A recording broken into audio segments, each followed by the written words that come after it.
I thought I was just taking a quick shower at my best friend's place, not getting caught naked by his older brother. It should have been awkward, but the look in his eyes changed everything I thought I knew about him and about myself. Sam and I had been best friends since junior high school. I was 14, awkward and quiet, and he was the kid who sat behind me and made dumb jokes about our history teacher's mustache. We bonded fast, the kind of bond that made other people think we were brothers.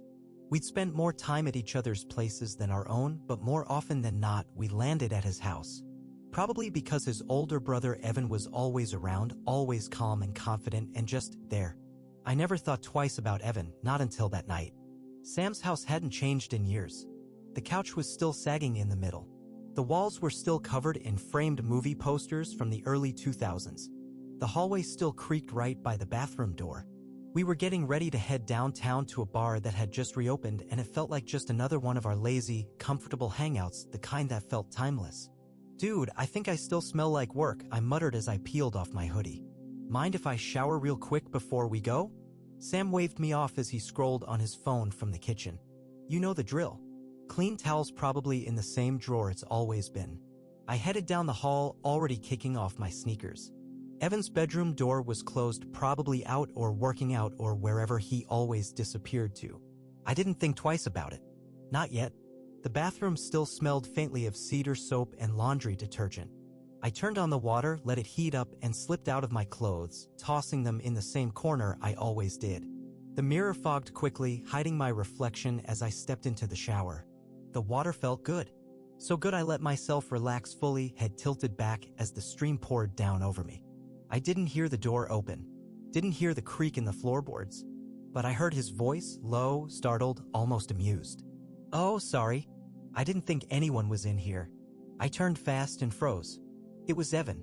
He stood just inside the door, eyes wide at first, then something softer.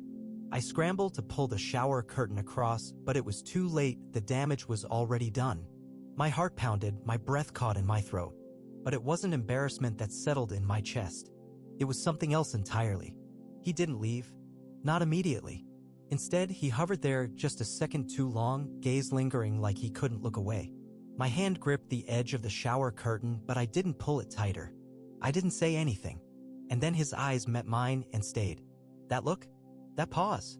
It lit something inside me I didn't know was waiting. And just like that, I knew this wasn't going to be just another night. The door finally closed behind him, but not before one last glance, the kind of glance that lingers longer than it should, that leaves you standing there under the water wondering if it really meant what you think it meant. I stayed in the shower a little longer than usual. Not because I needed to clean off, but because I needed to think. My heart was still thudding like it hadn't realized the moment was over, like it didn't care that Evan was gone now. The steam clung to my skin, but all I could feel was the heat of his eyes, the way he'd looked at me before the door clicked shut. Had I imagined it? Evan had always been a quiet presence. He never said much, never interfered. He was just there, working on his motorcycle in the garage, passing through the kitchen in a towel, nodding politely when we crossed paths in the hallway. I used to think I barely registered to him. But now? That look wasn't polite. It wasn't indifferent. When I finally dried off and wrapped a towel around my waist, I opened the door carefully, almost bracing for him to still be there. He wasn't. The hallway was empty. Light from the kitchen spilled onto the floor, and I heard Sam's voice faintly, talking to someone on speakerphone. I ducked into the guest room, the one I always used when I crashed over, and changed quickly. Even as I slipped into my jeans and pulled a t-shirt over my still warm skin, I couldn't shake the feeling that I wasn't just getting ready for a night out. Hey, thanks for watching until this point. Please leave a comment if you're enjoying the video. It really helps us grow the channel and reach more people. And hey, thank you very much. Let's get back to story. Something had shifted. And the weirdest part? It didn't feel wrong.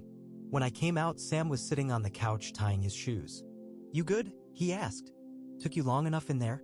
"Yeah," I said quickly. "Just spaced out for a sec."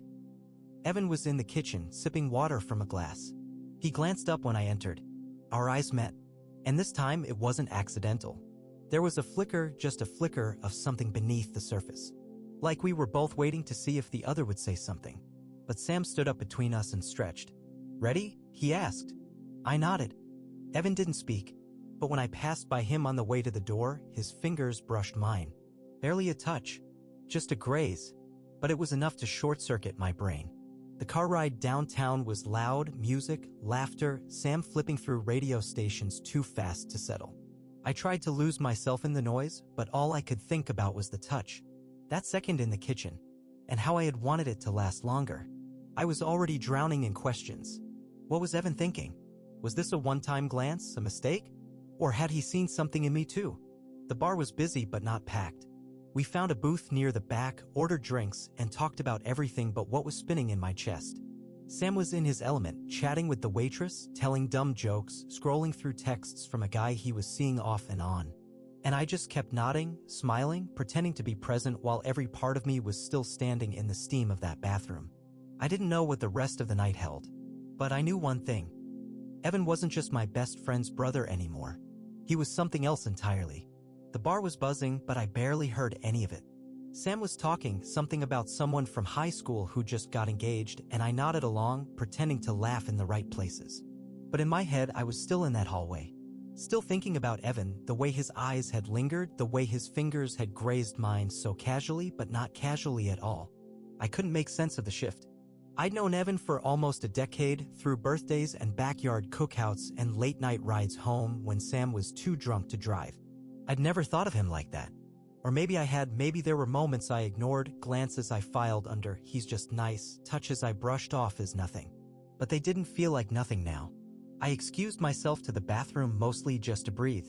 The hallway near the restrooms was quieter, lined with old black and white photos of the bar from the 70s. I leaned against the wall and tried to get a grip, tried to focus on something, anything other than the way Evan had looked at me. The door creaked open behind me. I glanced up, expecting another stranger. It was Evan. My breath caught. He didn't look surprised to see me. He didn't even look like he'd come to use the bathroom. He stepped in, glanced down the hallway, then back at me. I figured I'd find you here, he said. His voice was low, even, but there was something in it, like he already knew what I was feeling. I swallowed. I just needed air. He nodded once, then stepped closer.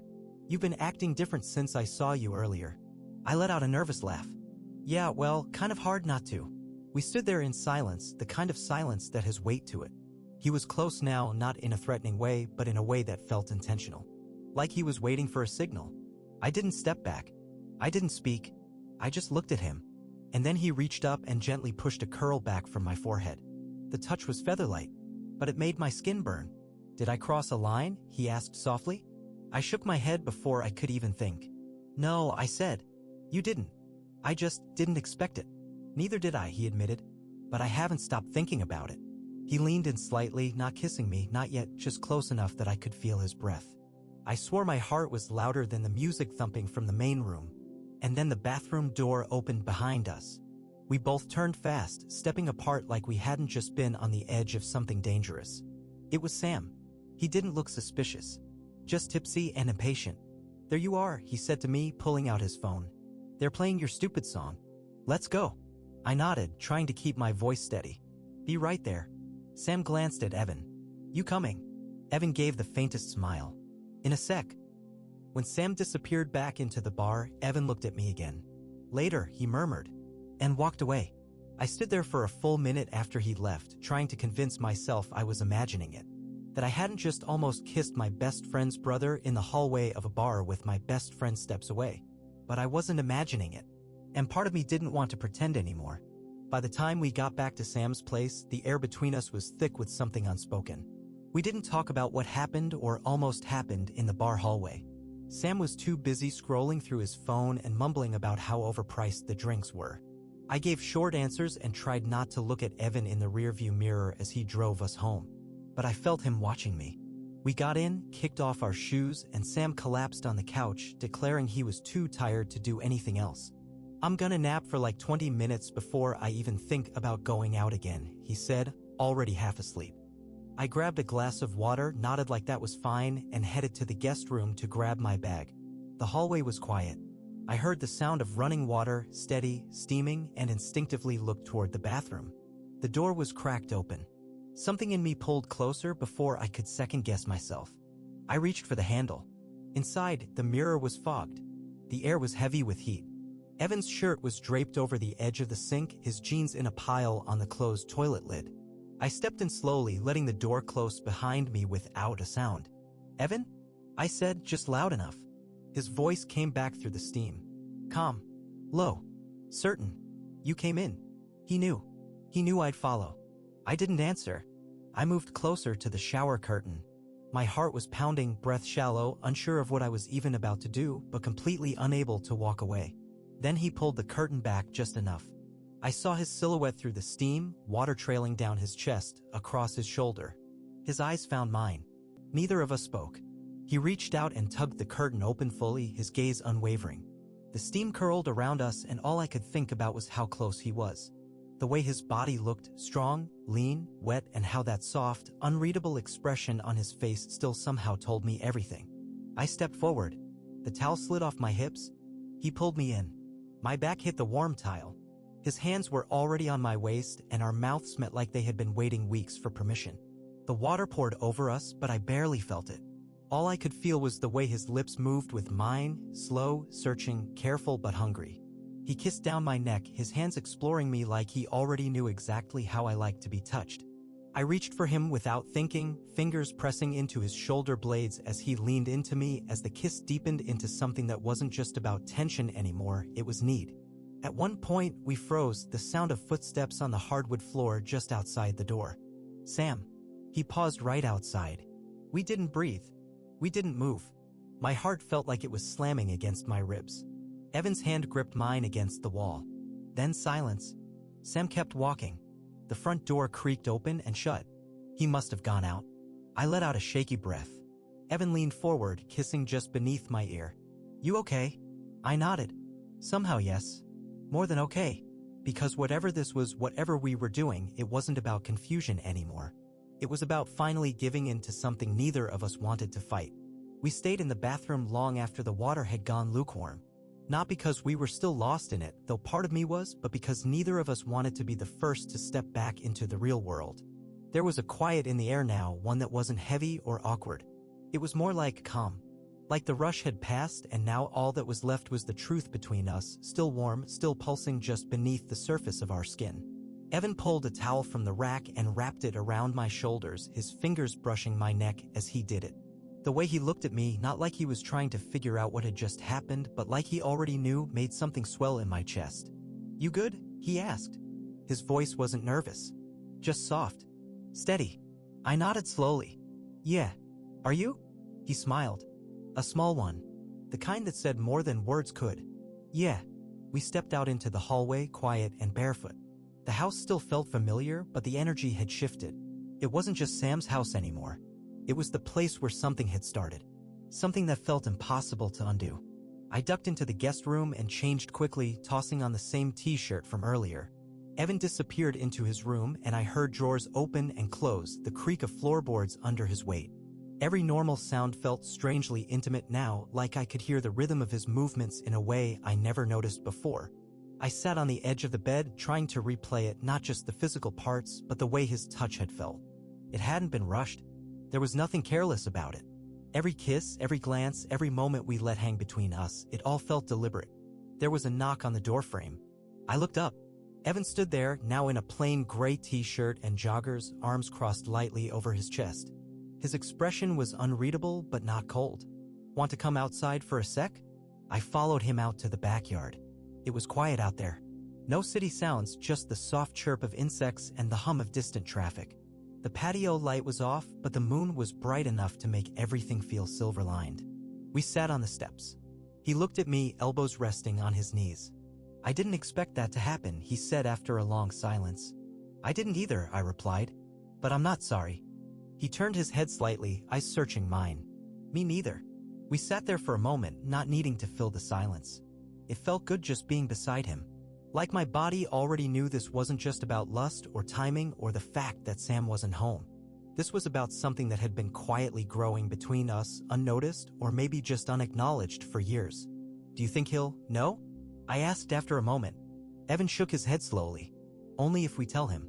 That answer didn't scare me like I thought it might. It made me feel safe. "What do you want this to be?" I asked.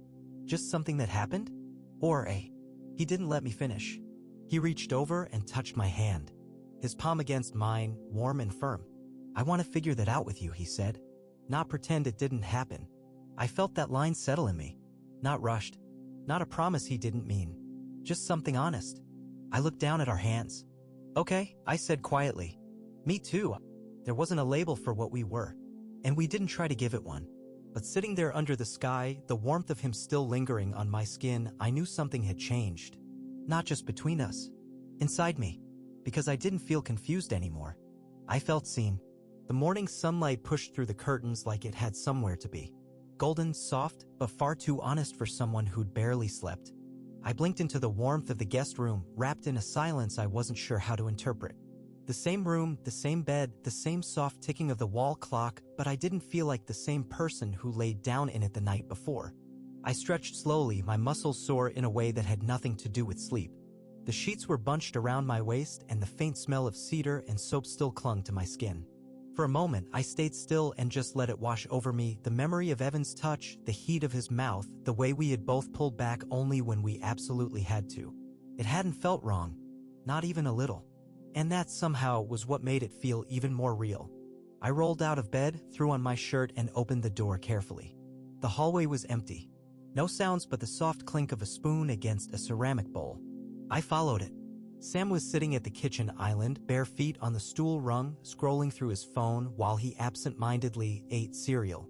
His hair stuck up in every direction, and he looked like someone who had slept great and had zero idea his brother and best friend had just redefined what close meant behind his back. Morning, he said without looking up.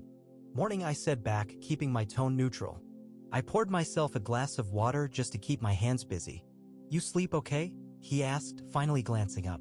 Yeah, I lied. Took me a bit to fall asleep, but yeah. He didn't press. Just nodded, shoved another spoonful into his mouth, and went back to watching something on his screen. I wanted to ask where Evan was. I wanted to see him. I wanted something. But I didn't even have time to wonder. Because then I heard the creak of his door down the hallway, and a second later, Evan walked into the kitchen. Everything slowed. He wasn't dramatic about it. No wink, no sly look, no secret language. Just a quiet glance in my direction that lasted maybe half a second longer than it needed to. But in that second, my chest tightened because I knew he remembered. Not just the physical part. All of it. He grabbed a mug from the shelf and poured himself some coffee, moving through the room like he always had, calm, silent, grounded. Sam didn't seem to notice anything unusual. But I couldn't stop watching the way Evan's jaw tightened every time our eyes met. He didn't say anything until Sam announced he was going to hit the gym before doing anything else with the Saturday. You guys good here? Sam asked, already grabbing his keys. Yeah, I said quickly. Cool. I'll be back in like an hour or two. When the front door clicked shut, the silence that followed wasn't awkward. It was full. Evan set his coffee down and turned to face me. I was hoping we'd get a second alone, he said. I nodded, heart beating just under my throat. Me too. We stood across from each other, not moving. There was something fragile about the moment, like if either of us pushed too hard, it would snap. But then he took a slow breath and said, about last night. Yeah? I said. He stepped closer. I don't regret it. Not for a second. But I want to be clear that I'm not trying to mess with your head. If that was just a one-time thing for you, I'll respect it. But if you're even thinking this could be something, I'd like to know. That was the moment. The fork in the road. And somehow I wasn't afraid. I'm thinking about it, I said. A lot. His face relaxed. Just a little. But enough to make my chest flutter. He nodded slowly. Good. I stepped forward until we were just close enough that if either of us reached out, we'd touch. I don't know what this is yet, I added. I just know I want to see where it goes. He looked at me the same way he had in the bathroom. In the kitchen. In the shower. With certainty. Then we'll figure it out. And for the first time since I'd walked into that house, I didn't feel like I was standing on uncertain ground. I felt like I was finally choosing it. That afternoon, I left Sam's house with a lot still unspoken. But not unanswered. Evan had walked me out to my car, let his fingers graze mine before I opened the door. It was subtle, quiet. But it carried meaning. I'll text you, he'd said. And I believed him. Because whatever had sparked between us, in the steam, in the silence, in that small pause when everything else disappeared, wasn't over. And maybe it never had been.